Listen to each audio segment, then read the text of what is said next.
Blessings, BookTube. This is actually my Sunday brunch.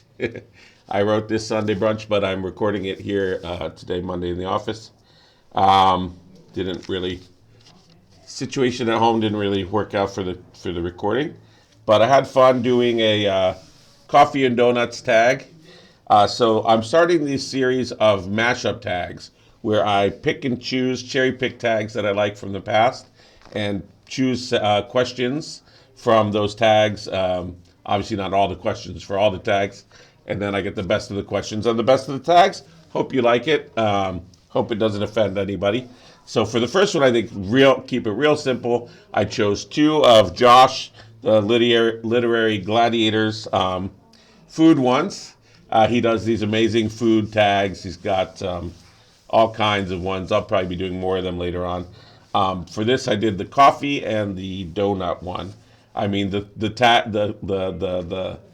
stuff that he comes up with for these questions and how he relates them to the category is really, really impressive. He's got a whole one on butter, for example, if you can believe it or not. So yeah, let's jump right in with the donuts. So the donuts one I got from Book Lady Linda. Oh, sorry, that's the excuse me, the coffee I got from Book Lady Linda. The donuts I got from Daisy X Machina, speculative detective. And as I said, both of these were originally done by Josh from the Literary Gladiators. So the first is a glazed. We're going to do our donuts here. A glazed. This is a writer that immediately immersed you. I thought of this really interesting case from Romanticism. There's a fellow named Chateaubriand who's not much studied for some reason outside of France, but in France he's one of the big romantics, with Hugo and those guys. He wrote The Genie of Christianity and other works such as that. And there's a story from there, Attila and Renee, which is sort of like in the series of Lovers in the Garden, I guess we could call it, Paul and Virginie type stories.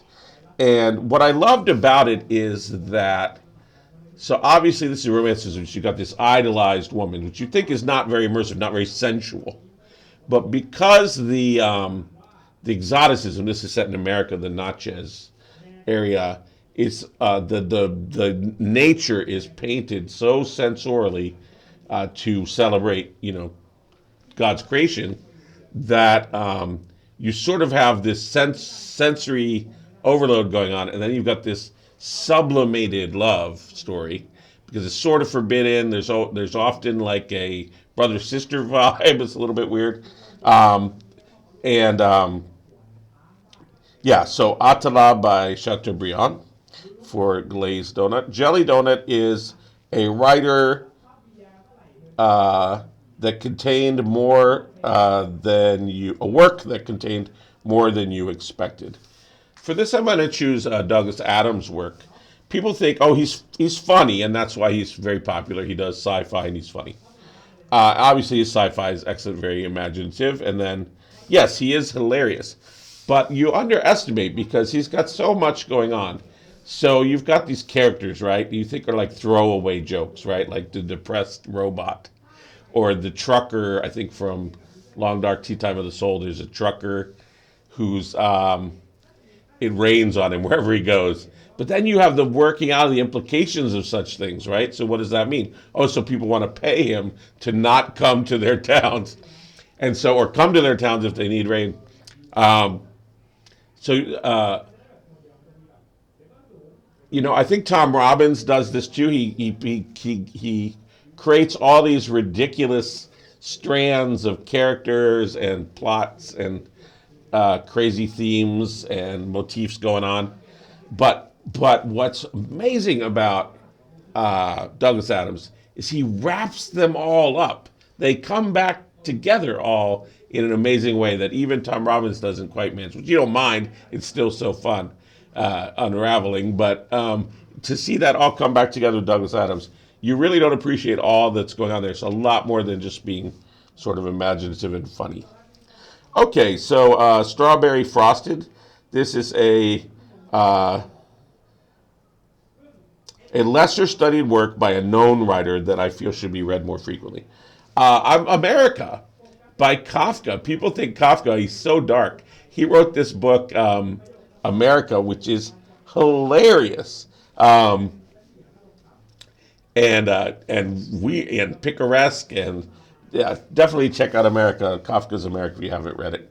Okay, so Boston Cream. This is a see how I you got to appreciate what Josh is doing here. So these are Boston Cream. I don't know if you know, Boston is like a center for universities in the states. So it's a scholarly work you would recommend to a casual reader. I'm going to actually recommend the Encyclopédie by Diderot and D'Alembert and et al. So this first encyclopedia, this Enlightenment encyclopedia, these guys are putting together, was actually meant to be. It's quite erudite, and the articles are definitely more or less readable depending on the author. But it was meant to be to bring all this knowledge to everybody, to regular people. And the other thing that I think is amazing about the philosophes, what you call an honnête homme, or we call it a Renaissance man in English for some reason, is these people, they're not just good in their one field, right? Like they're an amazing poet or whatever, but they are also a lawyer who's getting people released from prison, and they're also studying the grasses, and you know, so just the breadth and depth of knowledge is quite amazing in the encyclopedia. So it rewards reading, although some of it is a little more difficult. All right, Cruller is a work that makes you think of France. I'm going to go with Proust here because it's Proust, right? It's one of the big names that people will be able to come up with that don't necessarily know tons about French literature. Also, there's a certain erudition, because the French do appreciate their intellectuals, but there's also a certain, like, I don't know, how can I say, not cattiness, but there's a certain something else about very French about Proust. All right, I'm going to leave it at that before I get myself in trouble. Now we're jumping into the coffees here. So Lavazza is a work that gives you a sense of Italian. Now, for some reason, there are works that we consider, that English readers consider the quintessential works of, Russia or wherever, aren't necessarily those works that are considered the quintessential works by those places themselves, those countries themselves. So, for example, we think, oh, Russian literature, oh yeah, Tolstoy, Dostoevsky. But Russian will almost certainly think, or traditionally will always think Pushkin. Everything starts with Pushkin. So with Italians, they all read the Betrothed, I think is the English title. I Sposi by Manzoni, right? I Sposi is not read in the States. When we think of Italian authors, whoever you think of, Italo Calvino or whoever, people don't think of I Sposi by Manzoni, but yeah, that's very Italian. Love story. Bustelo is a work from a Spanish-speaking country that translates well into English. So I thought a lot about this translating well, and I thought, the Spanish, what is the quintessential English literature? Shakespeare. And where did he steal half of his plots? That the ones he didn't steal from, and not just him, by the way, from classic, Greek, Greco-Latin literature. He stole from Spanish theater, because Spain had an amazing theater tradition. So the big Spanish theater author is definitely probably Lope de Vega, Fuente Ovejuna, and other works. But I'm going to choose the one that's better known in the West, which is Calderon, which is Life is a Dream. In fact, it's the only Spanish work I've ever seen in the theater. So the fact that it's put on here still today, where we don't have much of a theater, tradition, or not tradition, but we don't have a very as active a theater schedule as I would wish for the United States at the moment. I did manage to see Life is a Dream put on, an amazing production, in university somewhere. Um, but yeah, you don't need Lorca or wherever. You're not going to see those plays put on a lot of places in the States, unfortunately. Although we have, more and more Spanish speakers, both native and Americans learning Spanish, by which I mean WASP Americans. Okay, so the next one is Starbucks. So this is a writer you find pretentious but admirable. Oh, who did I put for this? I didn't want to answer this one. And I didn't answer it, did I? Let's see, who jumped to mind? I don't know. Philip Roth. Um,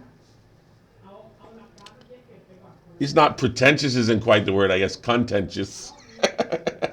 And I don't always find him admirable, but there you go. Okay, so Peets coffee is, if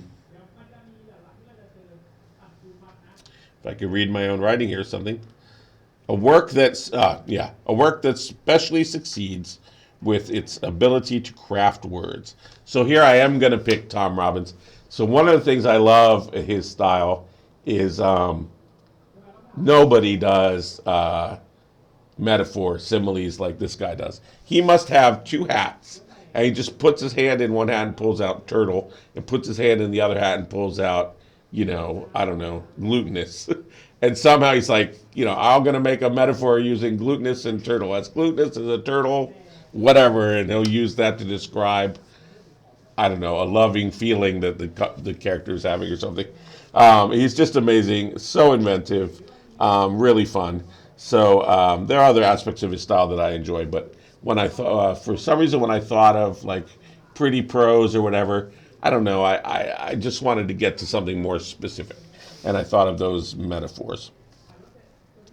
And I guess I wanted to put someone that you wouldn't necessarily have thought of as like a stylist, being a little contrary there.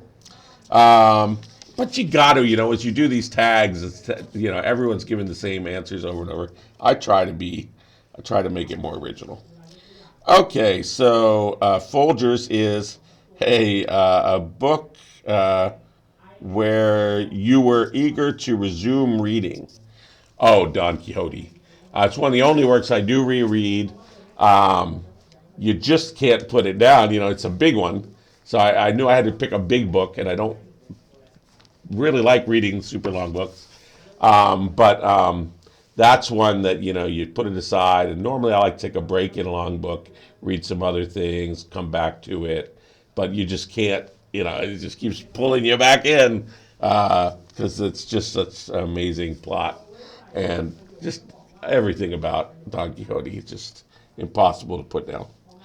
Chockful of Nuts. This is an anthology that transports us, no, not an anthology, a work that transports us into a wealthy environment. I think for this I put Vile Bodies, all about the bright young things and that whole scene of what would have been the 20s. Yeah, we'll go with Vile Bodies. Okay, so next we have Maxwell House, Good to the Last Drop. So this one I thought of, if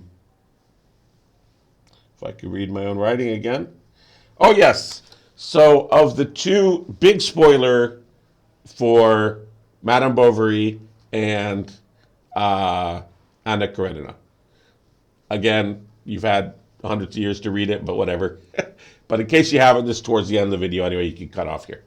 Okay, what I prefer about each of those endings.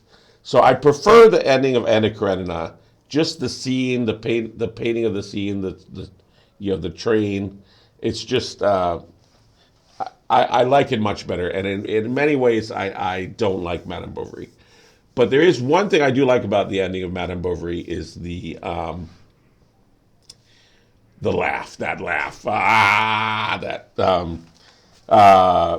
you know, I guess I didn't have to use the S word and spoil either of those works in the end. Anyway, so there you go. So both of those you want to read to the end to find out what happens to these ladies, if you don't already know. But how it happens, it's all about the how it happens. This is why I don't really worry about spoilers. The books that I talk about are worth seeing how they happen, even if you know they're going to happen. And last is Dunkin' Donuts coffee, bringing us back to the full circle. So this is a scene stealing, supporting character, and I thought of The Tale of Two Cities because I thought of it as an ending one, and then I thought, oh, but that's a great one because here, the what's his name redeems himself at the end, and he doesn't win or get the girl or anything, but in the end, he is the greatest hero, isn't he, for his sacrifice? So there you go. That's the mishmash coffee and donuts tag, and I'll be doing these tags all month with genres. So hopefully you'll be enjoying. You like the idea, and you like to check these out. And if you're interested in genre, I'll have two more I think for you before the end of the month. I'll try to do a couple of the seasonal ones that people have been actually tagging me with. Thank you. Talk soon.